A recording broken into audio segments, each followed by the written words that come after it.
यानी कि इस सीन को देखकर पूरा पूरा ये समझ में आ रहा है कि भैया बिग बॉस चल रहा है, बिग बॉस चल रहा है। कभी ट्रम्प वॉलेटिलिटी में किसका सबसे ज्यादा फायदा और किसका सबसे ज्यादा नुकसान होता है? बड़े प्लेयर्स का हमेशा फायदा होता है और छोटे प्लेयर्स का हमेशा नुकसान होता है। क्यों मैं ऐसा बोल रहा हूं?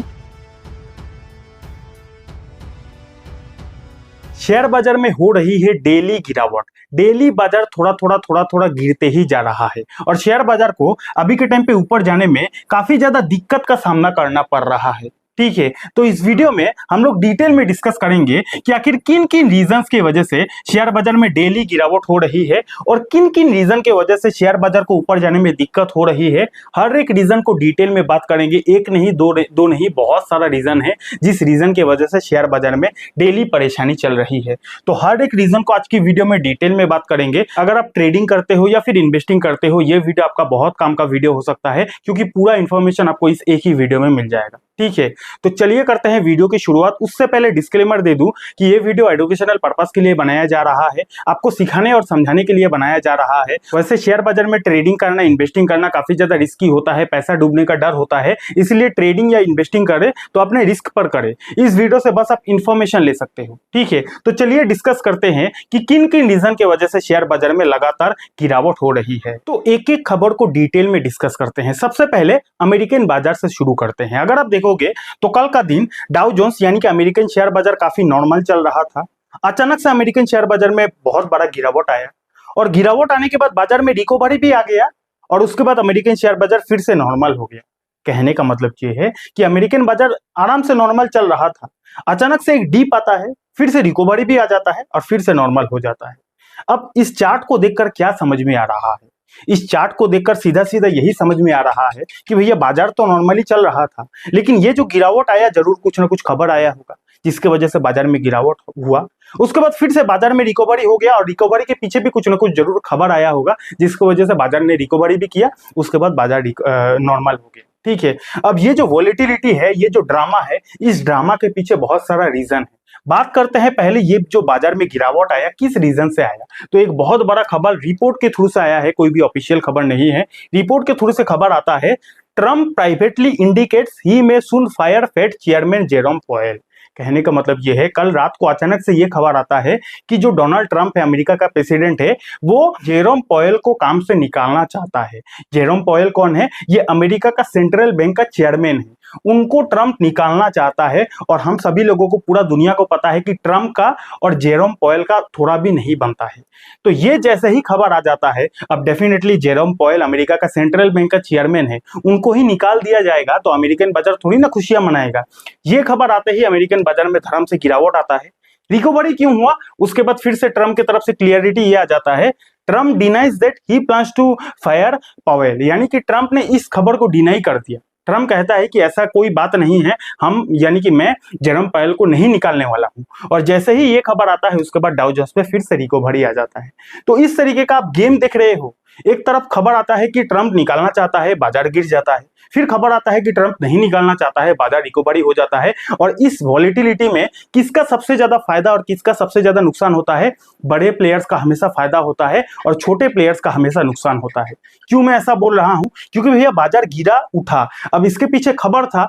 अब कोई भी खबर बड़े बड़े लोगों को सबसे ज्यादा पता रहता है। अब अगर बड़े बड़े लोगों को कोई खबर पता रहता है तो वो लोग तो पहले ही पोजीशन बना लेगा, वो लोगों का हो जाएगा फायदा। और नुकसान किसका होगा? मेरे जैसे, आपके जैसे रिटेल इन्वेस्टर को नुकसान होगा। तो बाजार में इस तरीके का गेम चल रहा है, इस तरीके का अनसर्टेनिटी चल रहा है। ठीक है, ये पहला खबर था। उसके बाद इंडिया से रिलेटेड खबर ये आया है, यहाँ पे आप देख सकते हो 200% और मोर, यानी कि 200% या फिर उससे भी ज्यादा।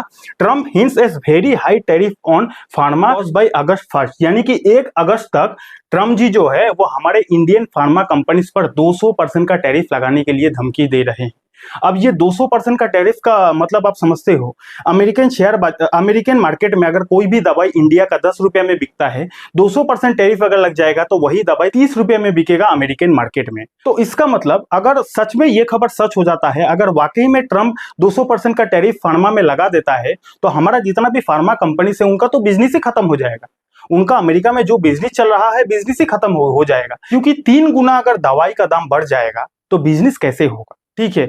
तो ये खबर आया, यानी कि फार्मास्यूटिकल कंपनी के लिए काफी ज्यादा दुख का दिन आने वाला है, ऐसा मेरा नहीं, ऐसा ट्रम्प का कहना है। उसके बाद अगर बात किया जाए तो Trump plans pharma tariffs by July and semiconductors next in line. कहने का मतलब ये है कि ट्रम्प पहले फार्मा सेक्टर पर टैरिफ लगाने वाले हैं, उसके बाद किसका नंबर है, उसके बाद सेमीकंडक्टर पर भी टैरिफ लगाने वाला है ट्रम्प। ठीक है, तो चलो भाई, सेमीकंडक्टर से रिलेटेड हमारे इंडिया में उतना बिजनेस नहीं है, लेकिन फार्मा से रिलेटेड बहुत बड़ा बिजनेस हमारा इंडिया का अमेरिका में है। यानी कि हमारे देश का स्वदेशी कंपनी काफी ज्यादा पैसा अमेरिका से कमाती है। तो अगर 200% का टैरिफ लग जाता है तो काफी ज्यादा दुख का समय आ जाएगा फार्मास्यूटिकल कंपनीज के लिए। उसके बाद खबर आता है इंडिया यूएस ट्रेड डील से related, Donald Trump says another deal coming up. यानी कि इंडिया और यूएस का ट्रेड डील से रिलेटेड अभी तक वैसा कोई ऑफिशियल अपडेट तो नहीं आया है, लेकिन ट्रम्प जी से जब ये बात पूछा गया कि इंडिया से रिलेटेड आपका क्या ट्रेड डील का प्लान है, तब उन्होंने बोला कि Trump says another deal coming up, यानी कि अलग से एक ट्रेड डील हो सकता है इंडिया के साथ। अब पता नहीं कौन सा अलग से ट्रेड डील होगा इंडिया के साथ। यानी कि इस सीन को देखकर पूरा पूरा ये समझ में आ रहा है कि भैया बिग बॉस चल रहा है, बिग बॉस चल रहा है। कभी ट्रम्प बोलते हैं कि 1 अगस्त को लगाएंगे, कभी 10 जुलाई को लगाएंगे, कभी फार्मा पर लगाएंगे, कभी सेमीकंडक्टर पर लगाएंगे, और अभी बोल रहे हैं 17 घंटा पहले कि भैया अनदर डील, यानी कि अलग से कुछ इंडिया के साथ डील करने वाले हैं ट्रेड डील से रिलेटेड। ठीक है, तो इससे हो क्या रहा है, यानी कि अलग अलग ट्रम्प का जो स्टेटमेंट आ रहा है, कभी फार्मा तो कभी सेमीकंडक्टर, कभी ये, तो इससे मोटा मोटी हो ये रहा है, यूसी बढ़ रहा है, अनसर्टेनिटी बढ़ रहा है, बाजार में क्या होगा क्या नहीं, लोगों को क्लियर पिक्चर समझ में नहीं आ रहा है। ठीक है, तो ये सब कुछ हो रहा है। वीडियो के एंड में पूरा कंक्लूजन बात करेंगे कि ये सब के चक्कर में बाजार में कितना प्रेशर है, सब कुछ डिटेल में बात करेंगे। पहले खबर सब जान लेते हैं कि कौन सा अभी के टाइम पे रिसेंट खबर आया है। तो ये खबर आया है, उसके बाद क्या है कि भैया Trump announce 19% tariff on Indonesian imports, says US gets free export access under new deal. कहने का मतलब ये है कि ट्रम्प ने इंडोनेशिया पर 19% का टैरिफ लगा दिया है। चलो कोई बात नहीं, ट्रम्प ने इंडोनेशिया पर 19% टैरिफ लगा दिया है, कोई बात नहीं है, लेकिन कहानी यहां से शुरू होती है। यूएस गेट्स फ्री एक्सपोर्ट, यानी कि इंडोनेशिया ने अमेरिका के ऊपर 0% का टैरिफ लगा दिया है। अब अगर अमेरिका इंडोनेशिया पर कोई भी माल बेचेगा तो इंडोनेशिया उस पर कोई भी टैक्स नहीं लेगा, और इंडोनेशिया अमेरिका के ऊपर कोई भी माल बेचेगा तो 19% का अमेरिका टैक्स लेगा। पता नहीं क्या गेम चल रहा है भाई। इससे पहले भी कौन सा एक देश था मेरे को याद नहीं है, उस देश ने अमेरिका का जो एक्सपोर्ट है उस पर 0% का टैरिफ लगाया है, लेकिन अमेरिका ने उस देश के ऊपर फिर अलग से टैरिफ लगा दिया है। यानी कि ट्रम्प ने अभी तक जो जो देश पर टैरिफ लगाया है ना, वो देश ने अमेरिका के ऊपर फिर टैरिफ नहीं लगाया है। ये खबर मेरे दिमाग के ऊपर से जा रहा है। इसके पीछे क्या गेम है, अगर आपका दिमाग काम कर रहा है तो नीचे कमेंट करके मुझे बता सकते हो। ठीक है, तो 19% का इंडोनेशिया ने टैरिफ लगा दिया है, लेकिन इंडोनेशिया ने अमेरिका के ऊपर 0% का टैरिफ लगा दिया है। ठीक है, पता नहीं क्या खबर है। उसके बाद यहां तक तो टैरिफ का कहानी खत्म हो गया। अब उसके बाद खबर क्या है, Trump said he threatened to, ये वर्ड में नहीं पढ़ सकता, आपको पता है यूट्यूब का बहुत सारा रूल्स है, ये वर्ड आप पढ़ लेना। इफ पुतिन अटैक यूक्रेन, यानी कि आपको पता है कि रशिया और यूक्रेन के बीच काफी समय से दरार चल रहा है, इतना तो आपको पता होगा। अब अमेरिका किसको सपोर्ट करता है, अमेरिका इनडायरेक्टली यूक्रेन को सपोर्ट करता है। तो उसी से रिलेटेड कल का दिन एकदम लेटेस्ट खबर है, ट्रम्प ने कहा है कि भैया अगर रशिया यूक्रेन को कुछ करता है, यानी कि यहाँ पे आप देख रहे हो ना, पुतिन अटैक यूक्रेन, यानी कि पुतिन कौन है, रशिया का प्रेसिडेंट है। अगर रशिया यानी कि पुतिन यूक्रेन को कुछ करता है तो फिर ट्रम्प क्या बोला है कि भैया वो फिर रशिया पर कुछ कर सकते हैं। ठीक है, कुछ कुछ वर्ड में खुल के नहीं बोल सकता, आप समझदार हो, समझ जाओगे। ठीक है, तो ये खबर अलग से एक आया जिसके वजह से बाजार में और ज्यादा अनसर्टेनिटी बढ़ गया। उसके बाद ट्रम्प ने ये भी बोला कि Trump threatens countries that do business Russia, यानी कि रशिया के साथ जो जो देश बिजनेस करता है उस देशों पर 100% का टैरिफ लगा देगा। यानी कि खाली टैरिफ, कभी 200, कभी 300, कभी 100, पता नहीं क्या चल रहा है। नया खबर है, देखो एक दिन पहले खबर आया कि रशिया के साथ जो जो देश बिजनेस करेगा उन देशों पर ट्रम्प अलग से 100% का टैरिफ लगा दे। ठीक है, ये खबर है। उसके बाद हमारा इंडियन मार्केट की बात किया जाए तो भैया इंडियन मार्केट में अभी क्या सीजन चल रहा है, Q1 का सीजन चल रहा है। तो क्वार्टरली रिजल्ट अभी तक जो जो कंपनीज का आया है उतना ज्यादा इंप्रेसिव नहीं आया है। बड़े बड़े कंपनीज का कुछ रिजल्ट आया है, अर्निंग का डेटा आया है, उतना ज्यादा अच्छा नहीं आया है, जिसकी वजह से भी बाजार में काफी ज्यादा प्रेशर आपको देखने को मिल रहा है। अभी भी बहुत सारा कंपनीज का रिजल्ट आना बाकी है, तो आने वाले समय में देखा जाए कि कैसा आता है, लेकिन अभी तक तो उतना ज्यादा इंप्रेसिव नंबर किसी भी कंपनी का नहीं आया है। ठीक है। उसके बाद गोल्ड की बात किया जाए तो गोल्ड तो भैया चमक ही रहा है, 1 लाख फिर से आ गया है। उसके बाद डॉलर टू आईएनआर बात किया जाए तो एक बार फिर से डॉलर का जो भाव है धीरे धीरे बढ़ रहा है। उसके बाद क्रूड ऑयल की बात किया जाए तो क्रूड ऑयल एकदम से शांत हो गया है, 68 कुछ दिन पहले भी था, अभी भी 68 है। और एफआईएस की बात किया जाए तो एक बार फिर से एफआईएस जो है वो लगातार बिकवाली पर उतर चुके हैं और बिकवाली पर भैया उतरेंगे ही।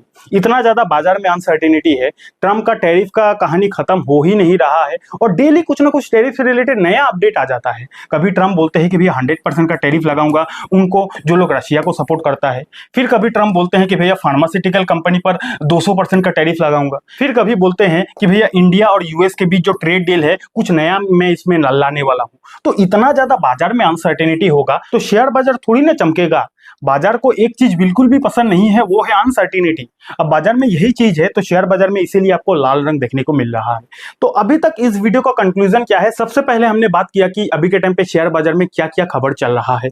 पहले तो टैरिफ से रिलेटेड खबर चल रहा है, अलग अलग देशों पर ट्रम्प टैरिफ लगा रहा है और जिस भी देश पर ट्रम्प टैरिफ लगा रहा है वो देश अमेरिका के ऊपर फिर 0% का टैरिफ लगा रहा है। इसके पीछे क्या गेम है ये तो मेरे दिमाग के ऊपर से है। उसके बाद क्या है कि इंडिया का जो फार्मास्यूटिकल सेक्टर है उस पर ट्रम्प 200% का टैरिफ लगाने के लिए धमकी दे रहा है। उसके बाद क्या है कि ट्रम्प ये बोल रहे हैं, कल ही बोला कि इंडिया और यूएस के बीच अलग से वो कुछ ट्रेड डील के लिए प्लान कर रहे हैं, ठीक है। उसके बाद क्या है कि ट्रम्प ने ये भी बोला है कि जो जो देश रसिया से बिजनेस करेगा उन देशों पर वो 100% का टैरिफ लगाने वाला है। तो कुल मिलाकर इस वीडियो का कंक्लूजन क्या है? कंक्लूजन सिंपल सा है कि ट्रम्प का अभी के टाइम पे जो कुछ भी डिसीजन है, जो कुछ भी वो फैसला ले रहे हैं, जो कुछ भी वो आर्टिकल पर पोस्ट कर रहे हैं, उनका डिसीजन का कुछ भी भरोसा नहीं है। वो अगर बोलेंगे कि 10 जुलाई को टैरिफ लगेगा, कोई गारंटी नहीं है 10 जुलाई को लगेगा। वो अगर बोलेंगे 10 अगस्त को टैरिफ लगेगा, कोई गारंटी नहीं है 10 अगस्त को टैरिफ लगेगा। तो इससे बाजार में क्या बढ़ रहा है? अनसर्टेनिटी बढ़ रहा है और जब तक बाजार में अनसर्टेनिटी रहेगा तब तक बाजार में लाल रंग ही रहेगा, क्योंकि अनसर्टेनिटी प्लस शेयर बाजार में हरियाली ये कभी आपको देखने को नहीं मिलेगा।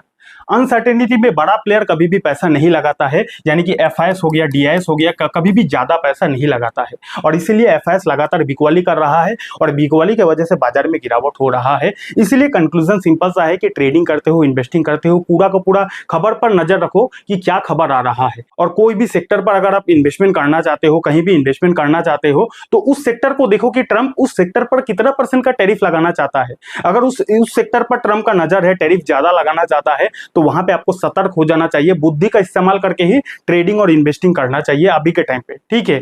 तो यहां तक इस वीडियो से अगर आपको कुछ सीखने को मिला, कुछ इन्फॉर्मेशन मिला, वीडियो को लाइक कीजिए, कमेंट कीजिए। Again disclaimer, video educational purpose के लिए था, आपको सिखाने और समझाने के लिए था। शेयर बाजार में इन्वेस्टिंग करना, ट्रेडिंग करना रिस्क होता है, पैसा डूबने का डर होता है, तो इन्वेस्टिंग करें तो अपने रिस्क पर करें। अगर आपको क्रिप्टो ट्रेडिंग के बारे में A to Z सीखना है तो आप यहाँ पे क्लिक करके इस वीडियो को देख सकते हो। बहुत बहुत धन्यवाद।